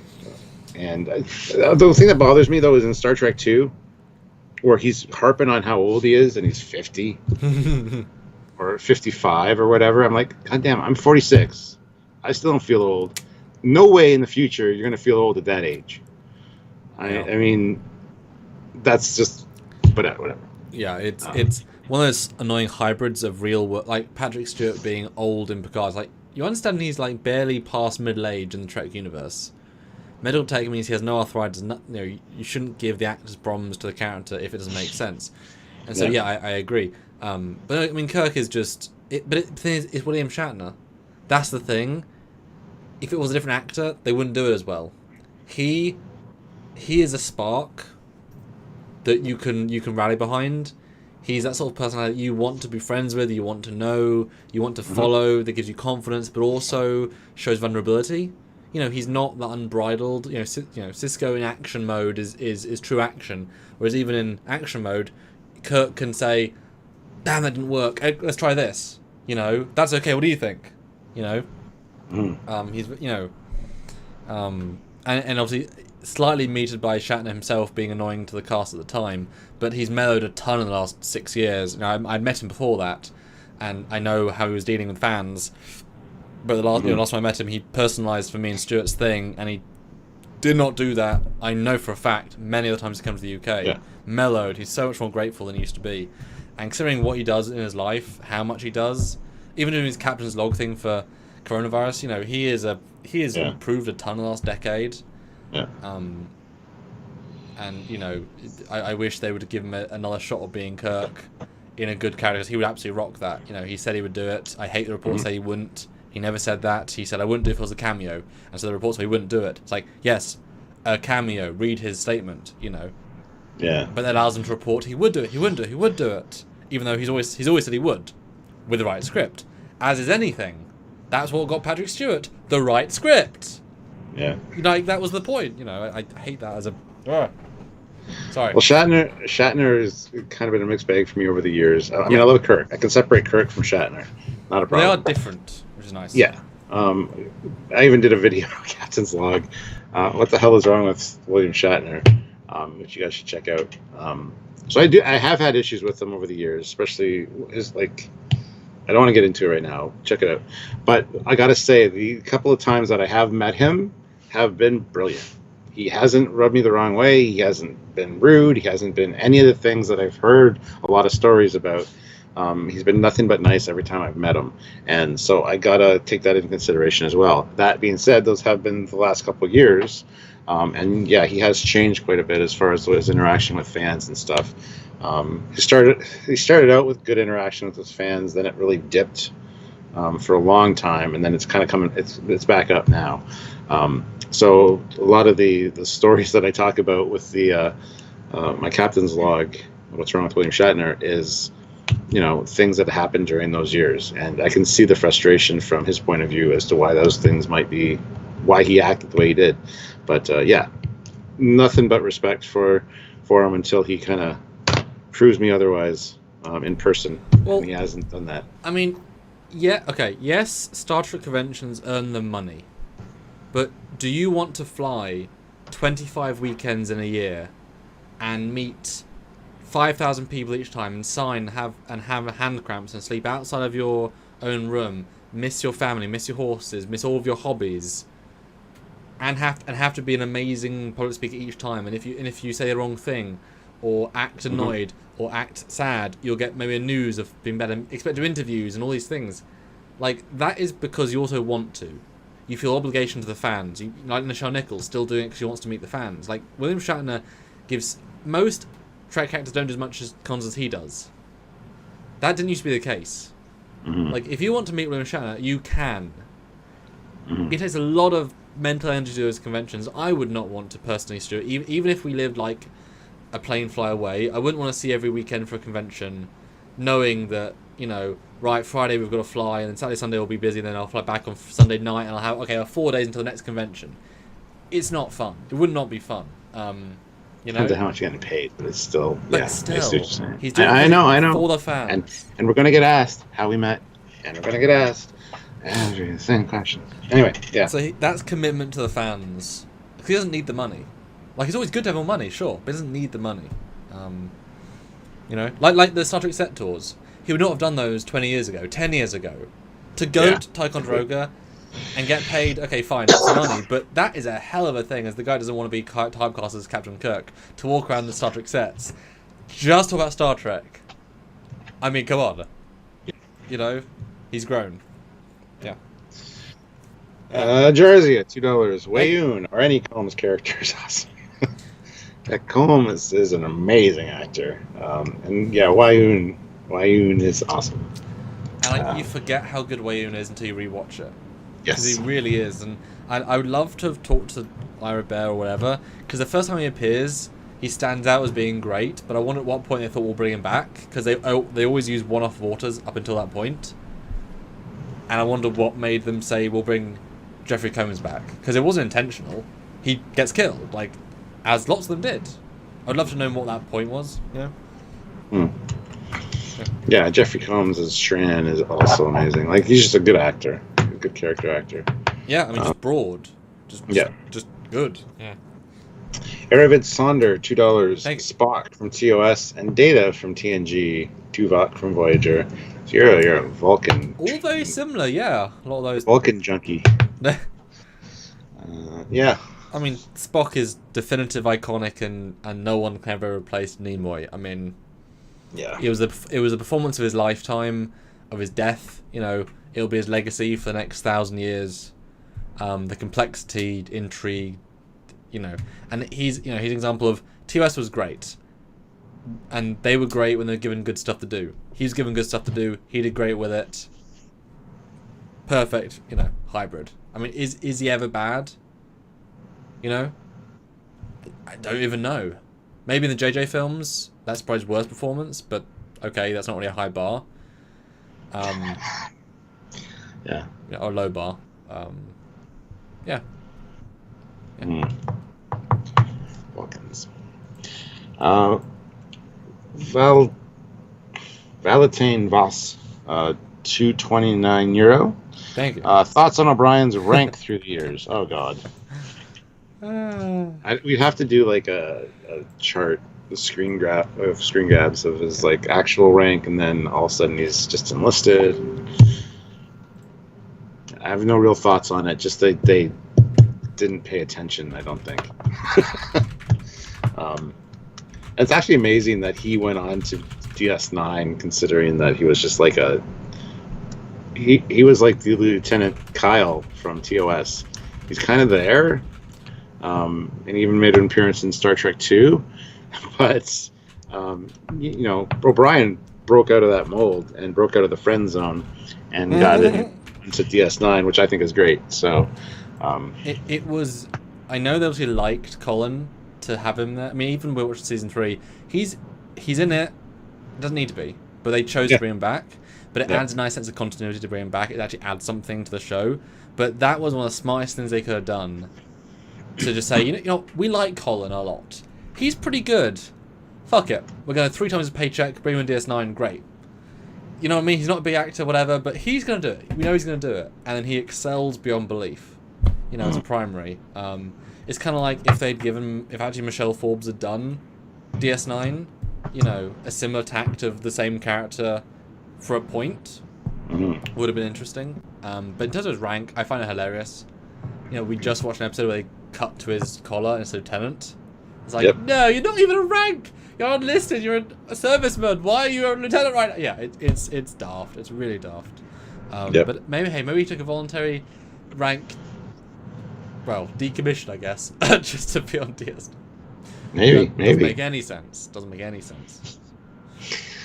A Cuban writer has a fantastic question. He throws in $5 and says, which captain would you like to work for, on which ship, and in what department? As far as captains I'd want to work for, I'd say either Archer or Janeway. Picard's too much of a... He's like the figurehead you see walking down the halls, but doesn't say anything. He's like the untouchable guy. You know, only a few people talk to Picard. Kirk will just get you killed, and not care what your name is. Simon Foley. Yeah, right. Yep, Lieutenant Folsom. Go over there, sir. Just go. Trust me, sir. I'll find audio. Okay. Yep. Actually, I thought so. Actually, the answer is Pike from Discovery. There you go. Wow. Yeah.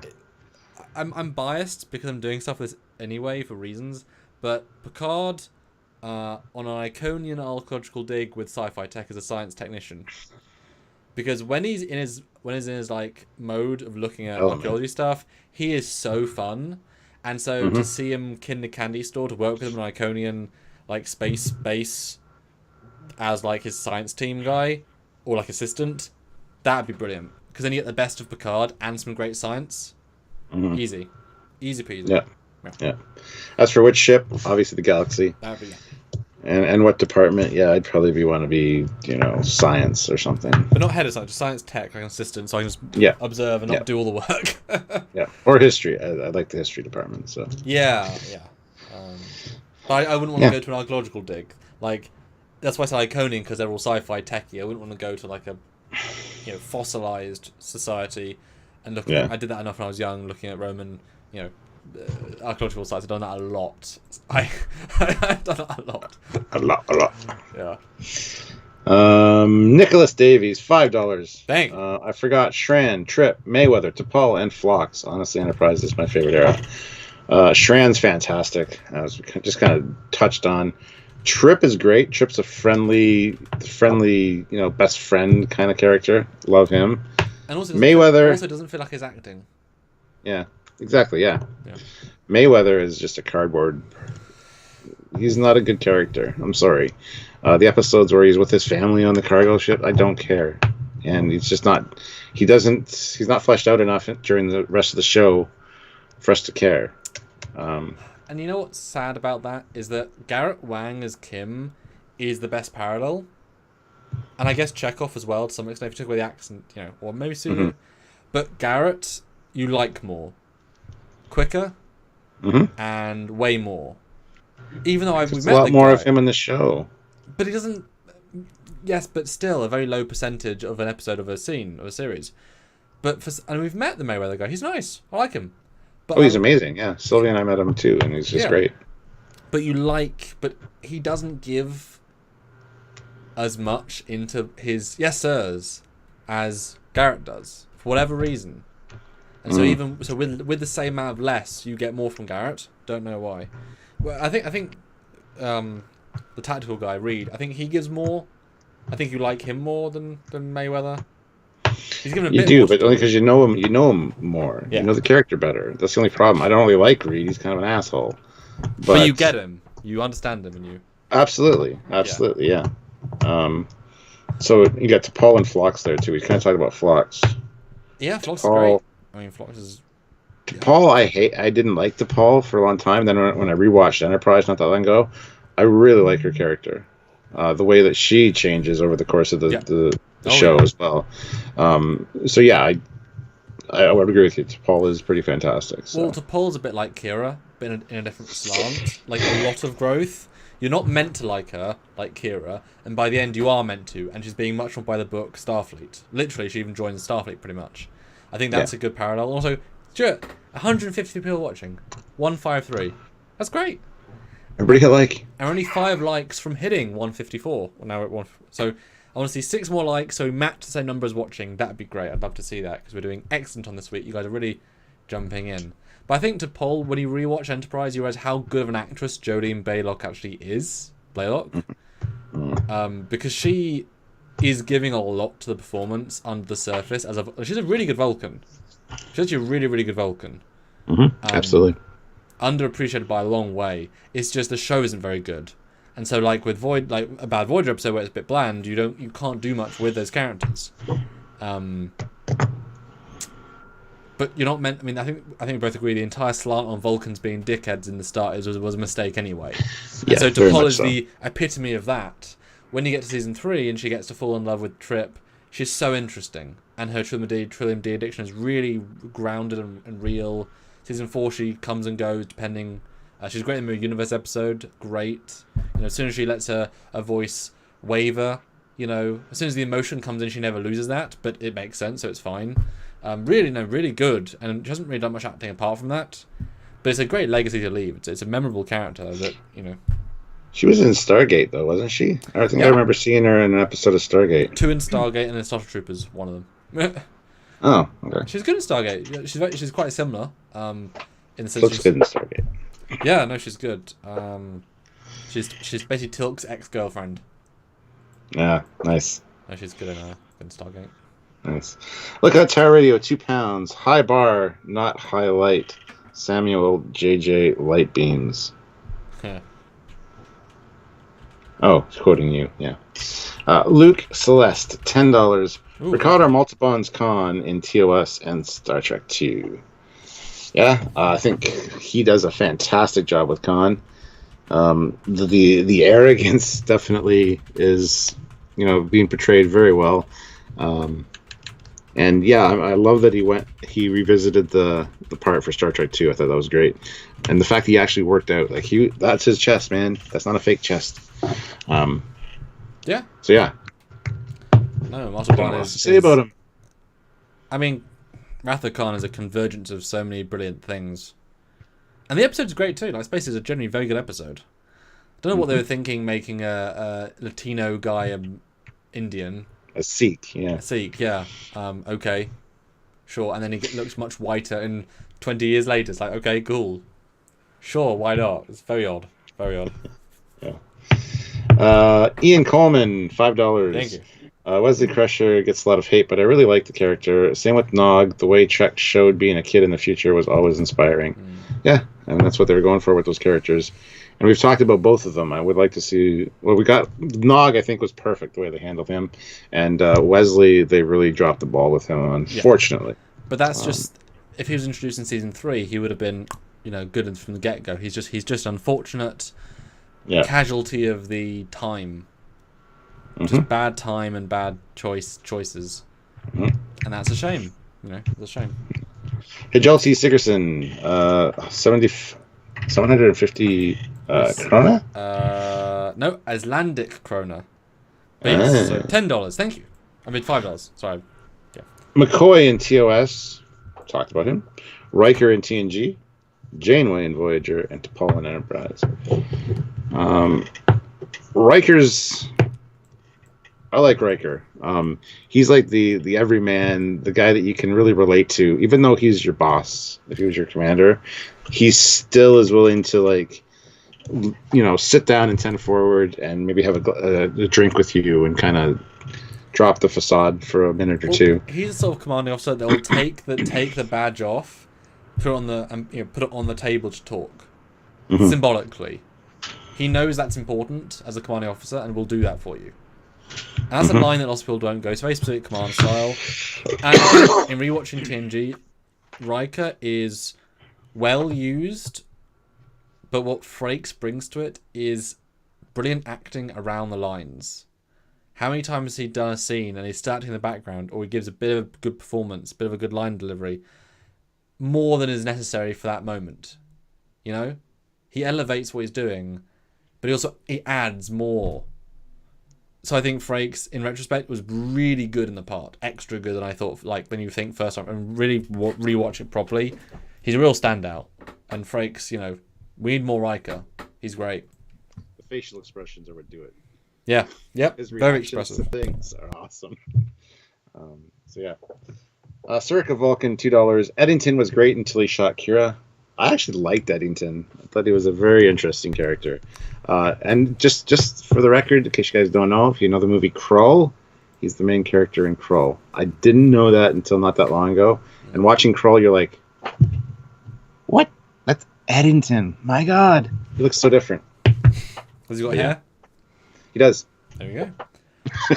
Eddington's fun because he was a deliberate story, which often in DS9 they sort of walked into their stories accidentally, like Nog's leg. It makes sense, like it all links together, but it was not intentional, whereas Eddington was fully intentional. And so you watch it like, this is interesting. When he was introduced, you're like, okay, new character, whatever, he's not going to be around long. And then he's like, sticks on, and you're like, okay, cool. And then all of a sudden a twist, a turn, it's like, whoa, what? Yeah, it was very, very well handled. Because you never get that. Seska's the closest example, but he couldn't even go a full season, Yeah. I don't like some of his marquee episodes. He gets a bit repetitive. Yes, very much so. Yeah. I literally always blank out for some reason the Cisco Blanca's planet scene episode. Like his last one is so something about it I just can't get behind. Maybe the genocide part. I don't know. I've only seen it once. But I like he's a clever part that was a clever choice. Even if he wasn't used as good as he could have been, he was used well. Yeah. Jeff Jacobs, $2, 150. Can we see 185 Voyager as a character? Hashtag make Jeff pay. Yeah. Oh, Voyager. Oh yeah. Yeah, that was a character in the show. Absolutely. Yeah, she should have been beat up more. Eugene. As I've said to you, Stuart, Voyager was 10 years too early. I know. That's all it was. Eugene, 150 rubles. Lack, a.k.a. not a typical Ferengi. Single episode, but a character so witty and interesting. Lack. Is that the female Ferengi that was posing as a male? I'm not quite sure. Sure, Samuel's looking it up right now. By looking on his face. I still don't know from the picture, I'll be honest. Lek was a Ferengi entrepreneur and professional eliminator. Unlike most Ferengi, however, he was more interested in honing his combat skill than earning profit. Perhaps his best skill was knife throwing. Doesn't ring a bell. Doesn't ring a bell either. The name does, but... Okay. He was in the episode where they're all Ferengi. He was a military guy in the Ferengi episode where they go to Empire Knorr and they... Oh, okay. He's the odd one out there. Yeah. I remember liking him. I mean, that's the problem. They all blend together a little bit. In the full Ferengi episode. Yeah, no, I remember liking him. Luke Celeste, $2. Last for tonight, Lieutenant Leslie from TOS. Lieutenant Leslie. It's the red shirt that never dies, isn't it? Yeah, I think so. And once or Yes. twice is in a red shirt. Yeah. Background character. Yeah, he's wearing a cage blue and then a red Yeah. and a gold. Yeah. Yeah. Kitty card, $2. Janeway and Voyager and 7 greater than not Star Trek. Oh yeah. Janeway, yeah. 7 of 9. It's one of your favorite characters, Katie. I mean, 7 of 9 is the great example of... She could have just been a sex symbol, misogynist icon, but they gave her the most sci-fi possible character. With more brains than anyone on the ship, pretty much. More physical than anyone on the ship, but also the femininity that still exists with how she's portrayed, even if it's innate and not active. Like, she's never tries to seduce anybody, necessarily, but she still kind of says things in a bit more of a womanly way than, you know what I mean? She's not playing like a blunt man. So, wonderfully intricate, but Jerry is a tremendous actress, and she, you know, even though it's obvious partly why she was cast, it's like an underlying thing that is never really the point. And even when it is the point, like when the Doctor's hallucinating and dreaming about, like it's contextually appropriate, you know.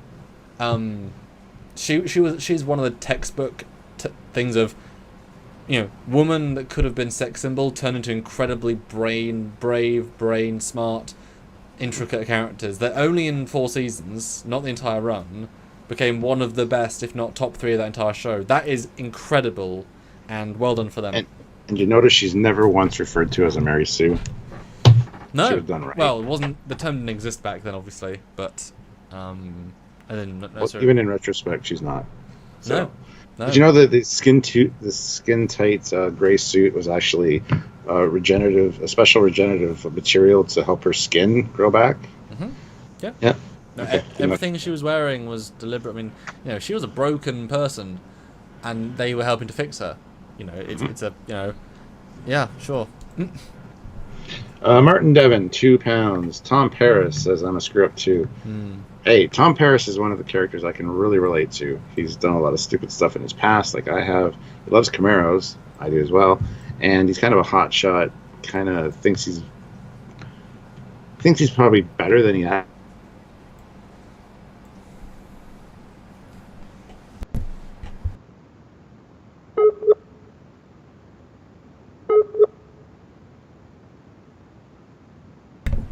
Oh, Stuart. You leave all the best times. Relate a lot. Hey, you're back. Tom Paris. No, you're not. Are you back? I don't know. Stuart! Stuart! Are you back, Stuart? Stuart, do. It's just Stuart, do.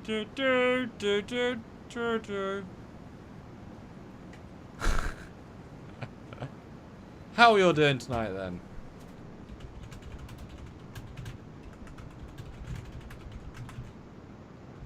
That's weird.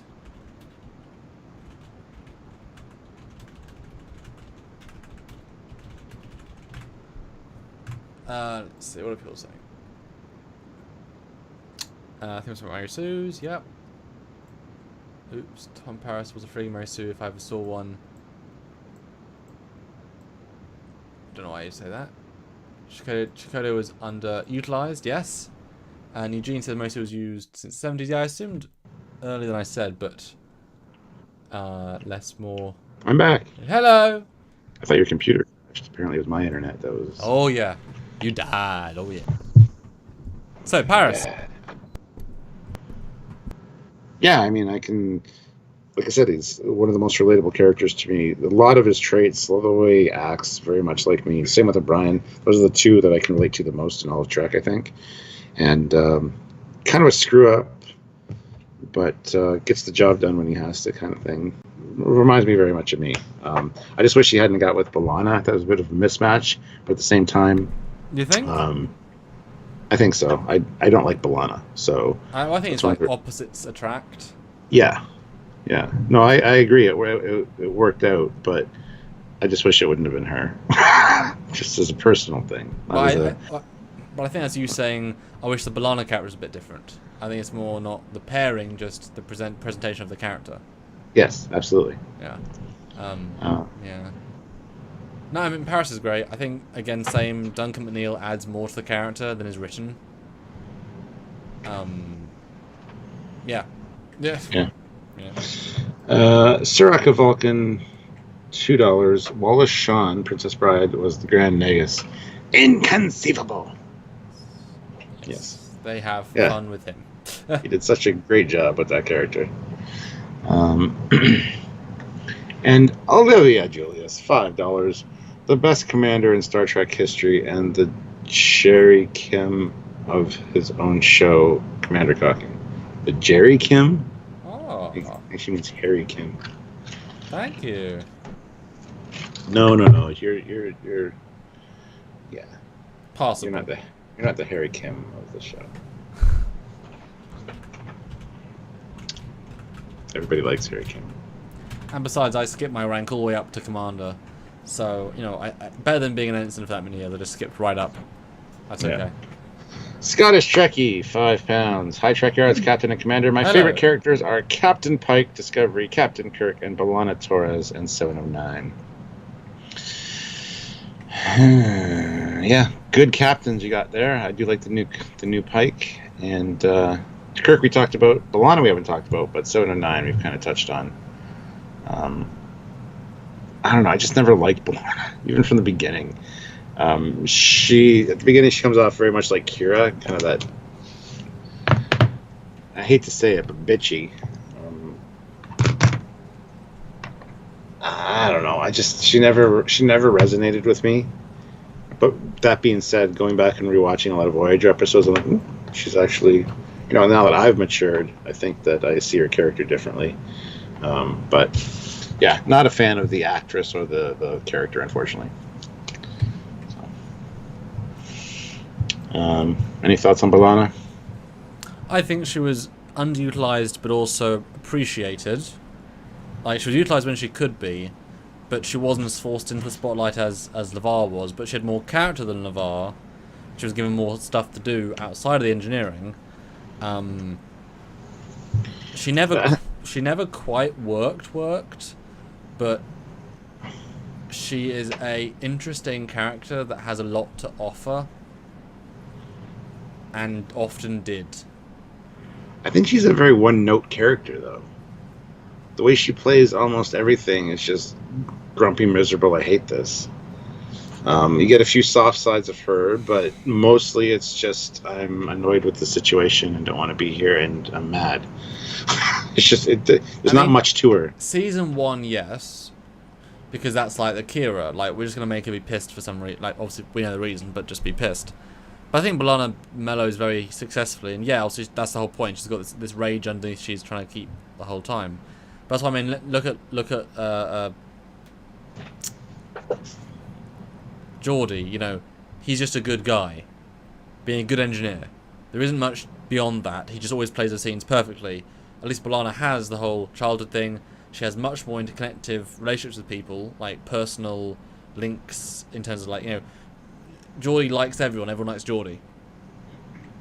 He's more friends with Data. Okay, great. B'Elanna obviously dates Tom. Has a unique chemistry with Chakotay, obviously, and with not Janeway so much, but with Seven and Kim, and then Icheb a little bit, and I was gonna say who she interact with on that is important besides Tom, but yeah, I mean Chakotay not really like. Well, that's the first half. It transitions from Chakotay to Tom / Seven / and the Doctor even. She has good chemistry. She has good chemistry. When she's given stuff, she can really do well with it. With the Doctor, yeah, I can see that, yeah. Because that's the thing, each character brings out a different side of her, I think she's good. I like her. I like the makeup. I like the fact that it's a subtle but effective makeup. But I'm really sad she doesn't do many conventions. I was really looking forward to meeting her for the first, get a picture with her finally after this many years. And then obviously, that would have been this year, and then probably won't be. But hopefully she'll do some next year. Because she's now a director and such, and isn't necessarily too good for conventions, but she's just like, it's fine. Yeah. Nicholas Davies, 250. Sing more, Samuel. We'll just move on from that. Thank you, though. I disappeared. Yeah. Or she did. Goddess Trekkie, 5 pounds. And favorite ship characters are USS Enterprise, Discovery. Discovery Enterprise? Is that what that means? So. USS Excelsior and USS Lakota and Defiant, Deep Space Nine. Jesus Christ. Yeah, well, I hate that everybody says that. The USS, the Discovery Enterprise. Yeah, it's a great ship, but it can't be balled up with all the classics like the Excelsior and Dakota's the same ship essentially. So, well, the Discovery Enterprise is like an abusive boyfriend who will punch you but also give you a present. There's some good things, but there's some bad things too. You know, you're taking the disrespect and the abuse of it being wrong and too big and the wrong corridors, the wrong bridge, the missized. You know, you're taking the punches, but he's also giving you these sweet presents. So you say, well, I want to stay with him because I'm appreciating life, but also I get beaten sometimes. He's very attractive, yes. Yeah, and I have to deal with the punches because I want to stay with him. I want to keep watching. You know, that's what it is. Yeah. Olivia, that's a great analogy. Olivia Julius, $2. Raffi. Samuel Cocking is $5, not Raffi. Now, Raffi, what a wasted character in every respect. Gets better by the end, but an awful start. Miss, good actress. They didn't understand what they wanted. They got the wrong idea. They shouldn't have been a drug addict. They ignored it by the end. We've had this rant, just bad. Yeah, we've ranted about this multiple times. Super Picard. Bad choice. Just like Saru, they'll completely reset her for season 2 to be better. You know. No, she'll mellow out now. She's with 7. So, Jarzia, $5 Canadian. Egg. The convo Torres has with 7 is in perfection about her impending death shows how much Torres grew over the course of the series. Yep. Better on rewatch. Well, I agree. In some episodes, she's great. But overall, as from season 1 to season 7, not so much. I don't know. That's kind of my vibe with her. She just doesn't. She doesn't resonate with me as a character. I don't know why. I just don't like her character, and I don't think there was much change over the course of 7 seasons. But. Well, there's a ton of growth between season 1 and season 2. Then she just gets better engineer from seasons 2 to 7. Because she goes from a very different character to what we know her as once she gets settled, and that's fine. You know, from rule breaker to whatever. But I think if I had a supercut of good scenes from B'Elanna, be like, damn, she's good, because she really like the episode where she's screw death, does the jump out of the all that stuff. She's great. There's so much good with that actress. Yeah. Cuban writer, $5. Raffi, a dreadnought who lives in a trailer park in a society with universal healthcare and no money. Yeah. Yep. When you watch those scenes, you don't think, wow, society abandoned her. You think, wow, Raffi's really punishing herself for no reason. Because all of that, and her bitching at Picard for having stuff, despite she could just literally go to Replimat, replicate it, and go to a shuttle and ask the shuttle to move it or transport to her house. It is that easy. The show doesn't understand what it's trying to do. It's wrong. It's just wrong. And that's a shame.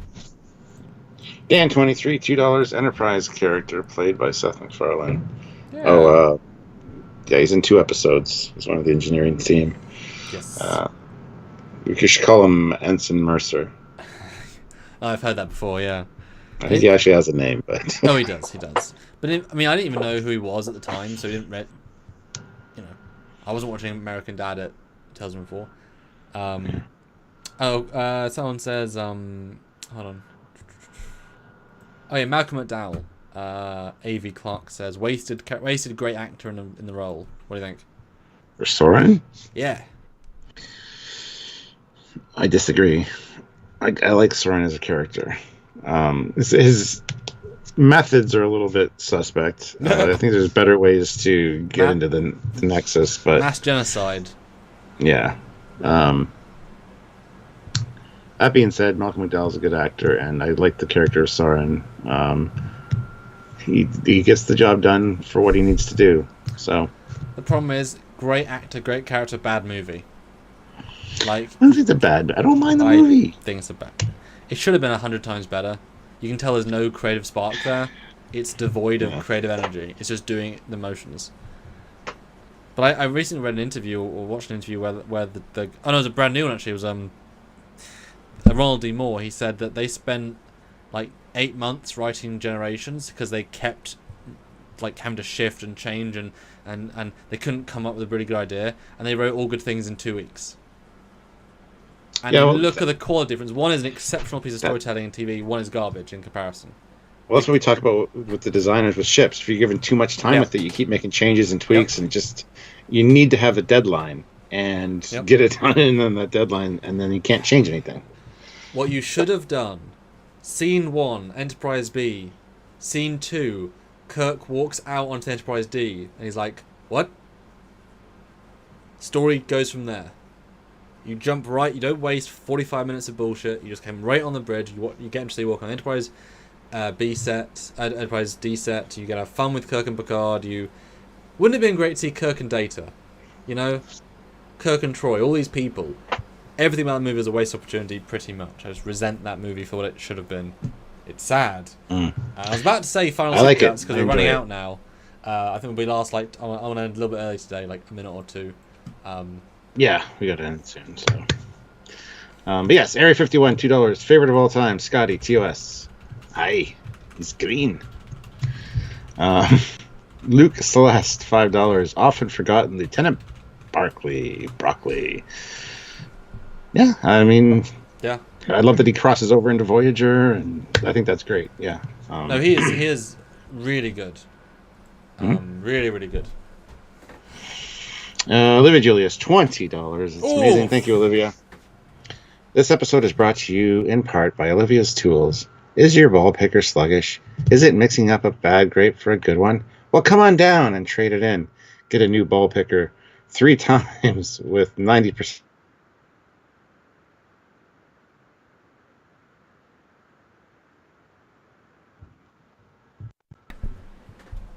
Ryan K. Now I'm older, I appreciate Generations more. Well, as a filmmaker, Ryan, I don't. Goddamn internet. You got to the 90%, so you're right at the end, but then you just... Oh, accuracy. Only 3 strips, I believe she means. 3 strips ago, press left, maybe. I don't know. Cool. But anyway. Hey, if that's the final super chat, that is an epic final super chat. This was fun, Stuart. This was a great idea you had. We've got a ton of super chats, really made it worthwhile. Good time, We should do a poll to find out another topic you guys would like to talk about. This one was really good, we don't want to do just the TNG reviews day after day after day after day, because we're almost at the end of season 3 now. So I mean, they're great in a pinch, but we're doing other things. And thank you guys. This is the last day of the financial month for us, and so this will close out our paycheck for the month. And you guys did good. The drunk one went really, really well. The other one with the S Enterprise went really well, and you guys are really kicking butt this month. Really makes a difference. And it all starts again tomorrow. Yes, and Dreamer out there, $5. Oh, Galaxy class has 10 phaser banks and 250 photons, even without shields. Galaxy pawns, bird of prey. Pones, I think it means. Yeah. The sad thing is, if the D did fire like 10 torpedoes right at the bridge, it'd destroy it. Like less than that, presumably. Yeah. Like, it's not difficult. Olivia Julius, $1 last super chat. And Dave L, one of our channel members, says 100% agree. Doing rapid successive TNG reviews ain't easy. Nope. It's tiring, and they kind of start bleeding together after a while. And well, and also it is weird to say, right, 8 p.m. until 12, I can't do anything else. Eat, TNG, this live, then done. So my evening goes away for 4 hours, basically. Yeah. It's a weird feeling, especially if I wake up late because I've been up late. Like, oh great, that's the end of my day at 8. But we have work to do. So these are quite fun. They're very spontaneous, very energized. These ones are fun. I absolutely love these. Yeah. Nicholas Davies, $5. Trekyards, the best Trek show available. Tell your friends. Thank you. That is really nice of you. Yes. That's so nice. And Olivia Julius, $1. She's got to get that last super chat slot. She's eBaying this, isn't she? She's already got $1 typed in, and she's just waiting for. Oh yeah. Mhm. I bet she's got like three tabs open, each with a $1 super chat lined up, so she can like she's ready. Maybe. Who knows? Hey guys, thanks so much. 130 still watching. Amazing. 166 likes. Brilliant. Yeah. You guys hit it out of the park. Thank you guys. Yeah. And hey, I think at some point we'll probably test like a top 10 live. The reason I say that is because up next, top 10 Borg ships on my feed. I know we talked about that previously. It's a whole different format. We can do a top 10 and could be fun. You know, if we get a list and you know, could be fun. You guys can give your 10s, etc. It's a good format. Yeah. What is your last word, Stuart? Live long and prosper, my friends. Perfect. Good night, guys. See ya.